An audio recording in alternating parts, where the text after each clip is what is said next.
Morning guys, and in front of me is Google Pixel 9a, and let me show you how to add photo to contact on this device. So, first of all, you have to open your phone gallery, go to contacts, and now select the contact that you want to personalize, that you want to add this profile picture to. Now mark edit, and select add picture. And now you can either open your camera and grab a photo right now, like straight away if this person is staying right in front of you. You can choose something from your phone gallery. You can open Google Photos. You can go to monogram and create it here. You can add some emoji if you wish. Then you can also select illustration. Once you select illustration, you can change the preset and color it however you like.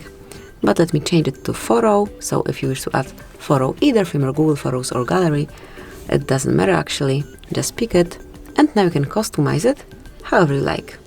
You can also rotate it if you want, and then mark change. Tap on save to apply the photo, and that's it.